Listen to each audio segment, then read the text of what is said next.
அவங்களே ஆச்சரியப்படுற மாதிரிலாம் அழுவேன். என்னடா சின்ன பொண்ணுக்கு பாவம் இவ்வளோ ஃபீல் பண்ணுது அப்படின்ட்டு. திடீர்னு அழுவாச்சு வந்துருங்க ராகவன். அவங்களாம் அழுகுறத பார்த்துட்டு எனக்கு ஒரு மாதிரி ஃபஸ்ட்டு யோசிச்சுட்டு இருப்போம், உட்காந்துட்டுருப்பேன். அப்புறம் பார்த்தா அழ ஆரம்பிச்சுன்னா அவ்வளோதான். அவங்களாம் வந்து என்ன தேத்துவாங்க. ஐயோ சரிம்மா சரிம்மா பரவாயில்ல விடுமா, அவர் திடீர்னு இறந்துட்டாருமா, நீ கவலைப்படாதம்மா அப்படின்னா. என்னுடைய லவ் ஸ்டோரி சொல்கிறேன்னு கேட்குறீங்களா எல்லோரும்? என்னை லவ் ஸ்டோரி செமையாக இருக்க ஒரு படம் எடுக்கலாம். பார்த்து பார்த்து சாப்பிட மிட்டாய் மூக்கு வலி.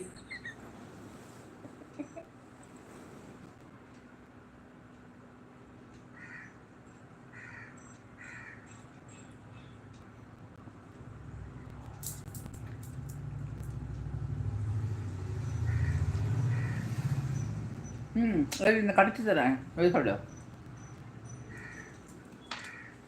முழுங்கிறதா, அது கண்ணாடி மாதிரிடா கறி. கபடி கறி இப்படி குடல்ல போய் குத்திக்கோ.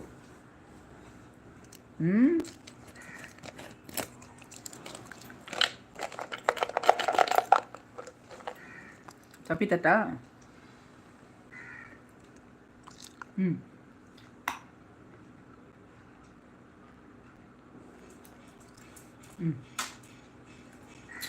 இதெல்லாம் கண்ணாடி மாதிரி இருக்குடா, ஊற்றிச்சுன்னா அவ்வளோதான். ஹாய் ஜெயசூர்யா, வா தம்பி. என் லவ் ஸ்டோரி ஒரு சின்ன பாட்டாலும் முடிஞ்சிருங்க. சின்ன பாட்டில் முடிஞ்சிருங்க.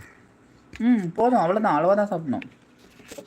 உனக்கு தரவே கூடாதுன்னு இருக்கிற, இப்போ சும்மா தரேன்டா போடா. எங்கள் லவ் ஸ்டோரி ஒரு சின்ன பாடலும் முடிஞ்சிருங்க. உங்கள் லவ் ஸ்டோரி சின்ன பாடலில் முடிஞ்சிருதா? சொல்லுங்கள் பார்க்கலாம். அப்படி என்ன பாட போகிறீங்க? பார்த்து சாப்பிடுங்க மிட்டாய் மூக்கு வழியாக வரப்போதா? அப்படிலாம் ஒன்றும் வராது.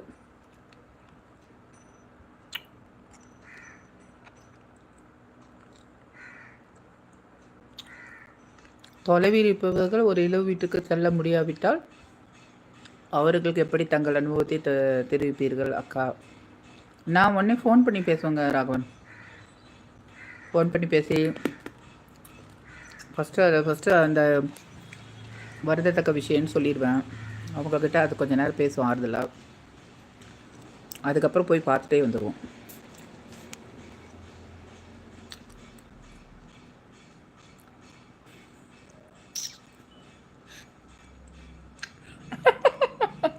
ஐயோ முட்டாய் உள்ளே போயிருப்போது.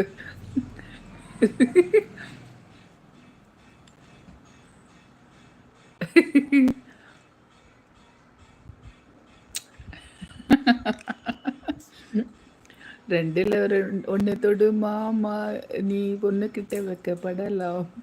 வெள்ளிக்கட்டி காலடி தானம்மா, நீ தூங்க விட்டு வாழை தொடலாம். வாய் மேலே பூ போட்டு. மொத்தத்துக்கு இந்த கண்ணாடி மிட்டாய் போய் என் தொண்டையில் சொருச்சுன்னா தெரியும். இது வந்து என்ன மிட்டாய்னு காட்டுற பாருங்க. நீங்களாம் சாப்பிட்ருப்பீங்கன்னு நினைக்கிறேன். எனக்கு இந்த மிட்டாய் தான் ரொம்ப பிடிக்கும். ஆரஞ்சு மிட்டாய். டிசீஸ் ஆரஞ்சு ஷேப்பில் இருக்கும். எனக்கு ரொம்ப பிடிச்ச மிட்டாய் இதெல்லாம். இதில் 2 கலர் இருக்கும், yellow and orange. I like this மிட்டாய். அதனால் பாக்ஸில் என்ன ஆயிட்டாக்கா, அது பேர் வந்து ஆரஞ்சு மிட்டாய். ஆமாம் மணிகண்டன், ஆரஞ்சு மிட்டாயே தான். திஸ் இஸ் ஆரஞ்சு மிட்டாய். அப்படியே சாப்பிட்டா ஆரஞ்சு மாதிரியே இருக்கும். எனக்கு ரொம்ப பிடிச்ச மிட்டாய். சொல்லுங்கள் மணிகண்டன், என்னாச்சா? ஒன்றும் ஆகலை. என்னுடைய வீட்டில் ஆகுனா கரண்ட்டு போதா, நெட்டு சுழண்டு கொண்டு இருந்தது. இருக்கீங்களா? என்ன எல்லாம் ஓடிட்டீங்க மாதிரி இருக்கு. ஓடி விட்டீங்களா? அதுதான் நான் பார்த்தேன்.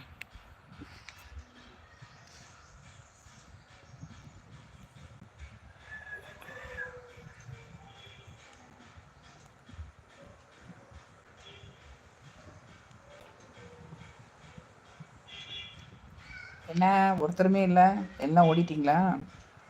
ஓடி போயிட்டீங்களா?